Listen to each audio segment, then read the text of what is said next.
Please introduce yourself and your involvement in the IoT. Hi, I'm Brian Witten. I'm with Symantec. We already help protect over 1 billion things like connected cars, industrial control systems, and network medical equipment, as well as countless consumer electronics, wearables, and the like. So where, just a general question for our audience, where do you think we are in IoT security if you were to maybe grade us and just, from an evolutionary point of view? Well, we've already protected more than 1 billion devices, but 1 billion is just the starting point. Given that the projections are in the 2020 timeframe, we could have over 20 billion or 50 billion of these connected devices. So it's a good start, but we still have a long ways to go as a community.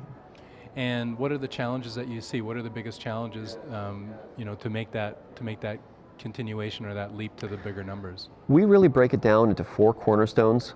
First, protecting the communications between the devices so that you really know that device is what you believe it is. Protecting the device itself. Third, managing that device over time because security is never done. And fourth, having an analytics system to really understand what's happening in the system so that you can detect the really advanced threats that are capable of defeating all 3 levels. And how would you characterize IoT security in comparison to, say, network security, which is, I think a little bit more in your history? Well, I think one of the biggest differences is that with network security and traditional security, anybody could come along and bolt on security by dropping a firewall or intrusion detection box into the network, or slipping a disk into a machine to add antivirus or host-based intrusion prevention. But with IoT, the security has to be built into the device. The customer, the consumer can't add security to the thermostat on the wall, and the enterprise can't add security to the industrial robot they just bought. They're both contractual reasons, such as warranty clauses prohibiting it, and the makers of those things have built in technical countermeasures preventing modification, both preventing aggressors from modifying those things, but also preventing the customers from modifying them. So for those reasons, security really has to be built in before the thing reaches the customer. So security by design is kind of like the catchphrase. Correct. Intrinsic security. Security is a property of the things that you're buying. What do you mean what do you mean by that? Well, usually, traditionally, security's been bolted onto the outside as opposed to intrinsically built into. And so design it as part of the design. Security by design. Yeah. So you've been in the industry for a little while now. Can you share with our audience maybe what are the top 5 issues that a company should be considering when they're about to approach building, let's say, an IoT product, from a security point of view, obviously? So I'd go back to those cornerstones. You want to make sure that you have strong authentication between the devices so that you really know what your devices are talking to. You want to have strong runtime security protecting the device, as well as strong boot time security to make sure that device is really only running the code that you wrote for it to run, not anybody else's code. You need to manage that security over time because security is never done. It has to be updated, and you need an analytics solution to understand what of your products are behaving well or might be at risk, as well as understand of all of the other systems that your system is talking to in this system of systems. What of those other devices you can actually trust? No, I like that. And let's go into a little bit more on the analytics because typically from an IoT point of view, people are looking at analytics to analyze the data. But what you're saying is, you're utilizing the analytics actually to look at the activities, I suppose. Is that how you're using it in security? That's right. So security analytics are huge, a very effective way of detecting very advanced persistent threats.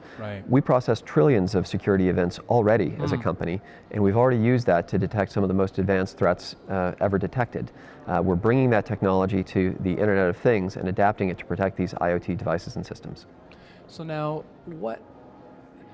from a skill set point of view, what is your recommendation in terms of human resources for a company now, and assuming that they're going to be purchasing some form of a security framework, what type of internal capabilities do you recommend the company ensures that they have on the IoT side, and is the IT security folks that they have on board today, will they do the trick? Well, first, talent is precious rare in many areas.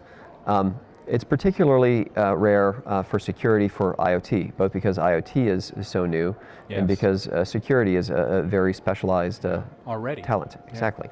So it's both the talent you hire and the talent you hire through partnerships. We think both of those are really important. And how does that interplay? So you're saying then how do they get up to speed then? Is it educating the existing personnel that they have? Is it hire? You're saying there's not too many folks available. So how do you get around this conundrum? Well, as I mentioned before, it's both scaling your team, hiring organically sometimes, but also bringing in smart partners that are really specialized in this. And what will partners do for you? I mean, how do they work? Well, when you hire a company that's focused on security for more than 20 years, they might know some things that people trying to learn it over the last year or two might not understand. But one of the things that's really important in this area is the interplay between information technology and classic security and operational environments. Because if you make traditional IT assumptions in an operational environment, things can go badly wrong. With operational technology. Exactly. Yeah. And so it's really the collaboration between the people who really understand security from years and decades in security and the people who understand operational environments from years and decades in operational environments. And really getting a collaboration between them is where we've seen the most success. Let's leave this with a piece of advice from you to our audience here. What would be your one piece of advice when embarking on this IoT security journey? I would say that a lot of people are afraid to tackle security for IoT because they consider it intractable. And I'm here to tell you that it's doable. You just need a smart partner that can help make it a lot easier than you fear it is. Very good. Well, thank you very much. My pleasure. Thank you.